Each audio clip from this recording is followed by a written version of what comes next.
purpose of this video is to show you how to use the Proton NMR exercises with Structure Builder tool. The tool itself can be accessed through www.drrichardmusgrave.com. You'll click here on Proton NMR exercise with Structure Builder. It brings up an image of what the tool looks like, as well as a link to this video. These are all the links to the different exercises. There's currently 75. Underneath that, you've got video answers to all the NMR exercises. I'll show you what that looks like. It opens in a new tab, and these are video solutions to every single one of those exercises. There's a PDF file with all the answers and assigned spectra.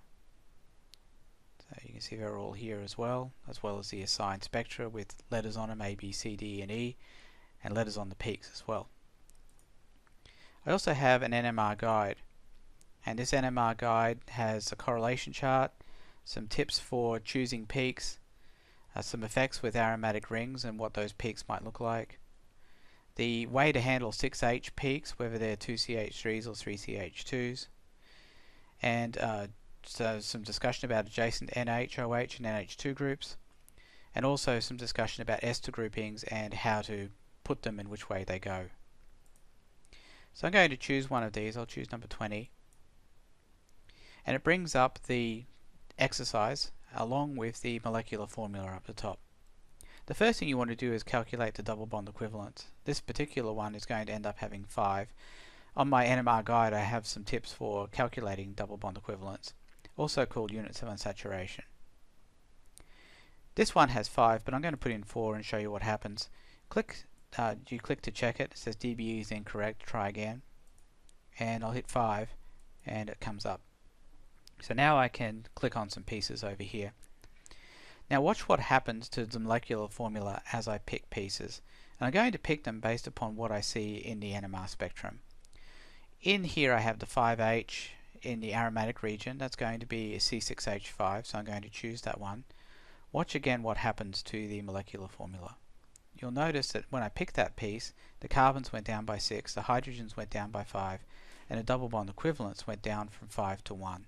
That's because a aromatic ring has 4 double bond equivalents, 3 double bonds in a ring. The other thing we see in the NMR spectrum is a 3H, and that's a CH3. So I'm going to pick the CH3. But you'll notice that this currently has not gone down to 0. And I really need to get all of these down to 0 so that I know which pieces I'm going to need to put together. Now I have here a carbon, 2 oxygens, and a double bond equivalent left. That suggests to me that I have a C double bond O and an oxygen. Now I'm going to check these pieces and make sure they're correct. You'll notice that everything here has gone down to 0, so I'm able to check on this. And it turned out the pieces were correct. If the pieces were not correct, I would have had the opportunity to reset it and start it again. So these are the correct pieces, and I need to put these together in accordance with what I'm seeing in the NMR spectrum. I see a piece marked anchor. That's the piece that goes on the square marked anchor. This will ensure that when I do put the structure together, it does give the correct answer. So I'm going to go ahead and put the rest of this down here. And in my NMR guide I've got tips about how to order C double bond O and the O. It can't go just any way. It has to go a way that matches what you're seeing in the spectrum. It turns out this is incorrect. If this was correct, this 3H peak would be at around 4 ppm, but as it is, it's about 2.2, so I know that this is wrong. So I'm going to click on this and just show you what happens. Since it's incorrect, it comes up with this message that says it's incorrect. So I have to move some things around, and I can do this and move the C double bond O and O and switch them around. So I'll click this again, and you can see it is correct now. Now after I've done that, it will allow me to click on a video. It also tell me it's correct, but I can now click on a video that explains exactly why this is the answer that we get for this specific problem.